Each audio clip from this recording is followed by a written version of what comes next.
All right, turn 5. Quite a lot going on here, so let's try and summarize it. I've decided the bowmen are going to need a pass-through fire rule. It just doesn't work otherwise.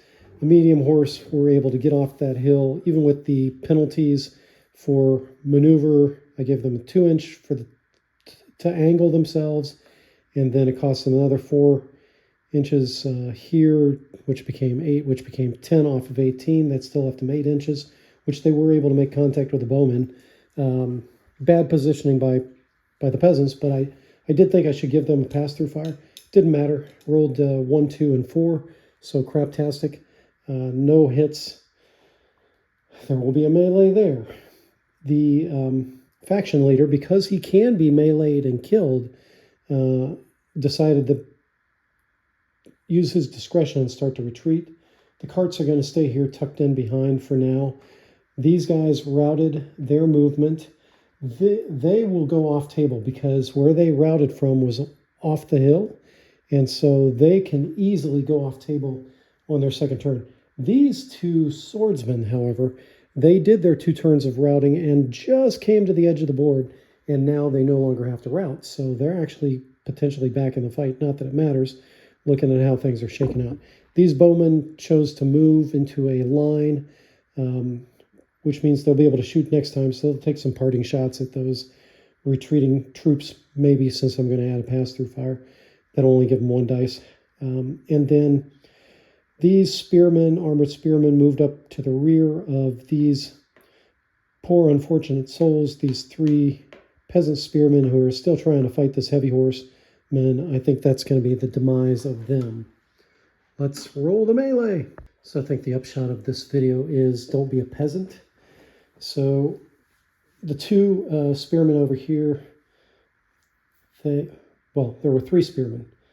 They did not score any hits on the heavy horse. The heavy horseman did not surprisingly score any on them. He rolled a 1. But before they got their counter blows, these guys crashed in their rear, and so I gave them first blows because not only are they moving base-to-base contact with their spearmen, and although the enemy had higher ground, he was facing the wrong way. So anyway, I had to make a ruling here.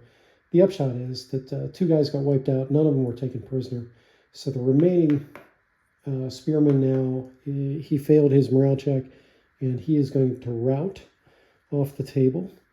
The other melee over here, the medium horse did 2 damage. They get the advantage and got to go first because they're horsemen.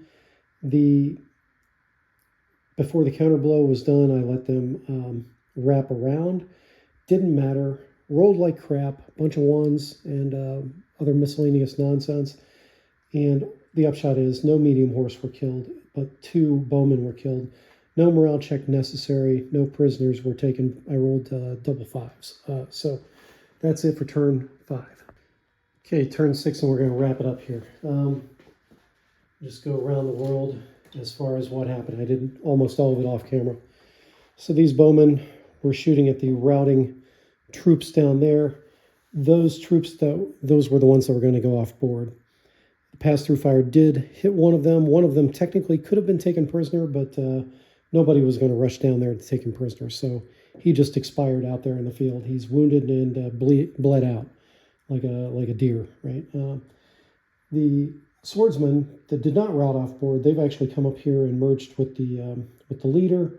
He pulled the carts in, and then they pulled back from the original melee. I have added a rule now, so if you break off from melee, you receive a round of blows. It does count against the medium horse in this case as their attack for the round, but the medium horse can still move, so they're allowed to break off and fall back like that. Medium horse got their round of blows. They killed 2 people, which ultimately rolled 2 1s, shockingly. So they're both taken prisoners. One of the medium horse had to break off to be a guard.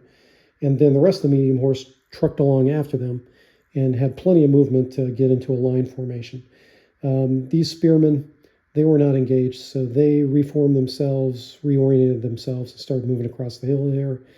The heavy horse, same situation. There was one last peasant up there. the horseman got the attack first, the peasant died, was not taken prisoner, and is off the map. So at this point, it looks like the Vikings have, despite having a complete numeric disadvantage at the beginning, and ultimately they pulled it out simply because peasants and Lightfoot may be a little bit underpowered.